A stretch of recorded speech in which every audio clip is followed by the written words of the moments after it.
What more do we know about these Ukrainian potential drone strikes? Yeah, good afternoon, Kamali. It's the second attack in 2 weeks on some of these Rostov region Russian oil facilities. We understand that 3 tanks are actually, oil storage tanks are on fire. Now, initially, the local governor said that there were 4 drones that had been shot down, never mentioned the fire.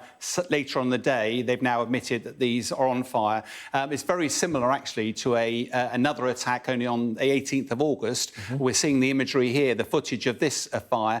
Now, this isn't the most recent one, but we understand this one is still blazing well over a week later, so it's clearly consuming a lot of time and effort. Now, why is Ukraine's strategy of targeting the oil, but not just the oil facilities, but also the refining capability? It's because oil generates a huge amount of revenue for Russia, and therefore, if you can diminish its supply onto the export market, reduce Russia's revenue and its ability to fund the war. The other interesting thing about this is Ukraine has claimed recently that it's now developed its own ballistic missiles, fired its first one the other day, but also that it's got a brand new drone, probably a medium-range drone. We don't know much about it, but it seems to be having quite an effect on the battlefield. Interesting. President Zelenskyy in the last 24 hours has talked about a victory plan that he's going to unveil to US leaders. What can you tell us about that?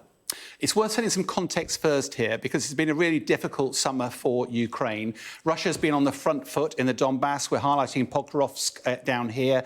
But on the same token, Ukraine has managed to put an incursion in Kursk, and we understand it's also trying to expand that into Belgorod. Now, President Zelenskyy claims these incursions are all part of a victory plan, which he intends to brief to the American leadership early next month. Not only President Biden, but also potentially former President Trump and Kamala Harris. Now, what do these plans entail? Obviously, it's secret, but from a military perspective, initiative and momentum are everything on the front line. At the moment, Russia's got all of it. What President Zelenskyy wants to do is to change the narrative, take the fight to Russia, make domestic Russians feel the harsh realities of war.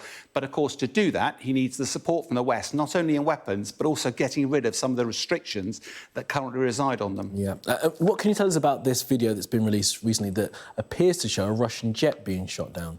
Yeah, this is really interesting. It's only recently come out. What we're seeing here is video footage which claims to show 2 Russian Frogfoots, this Su-25 aircraft. These are subsonic aircraft. They're single-seat, 2-engined subsonic aircraft. They're 1970s vintage. They're normally used to do close air support near the troops. The trouble is they have to operate near the ground and therefore makes them vulnerable. We can see the image here. This appears to be when the aircraft is shot down. What we're actually seeing here is that, generally speaking, these are shot down by handheld infrared-seeking missiles, so the aircraft doesn't know they're coming.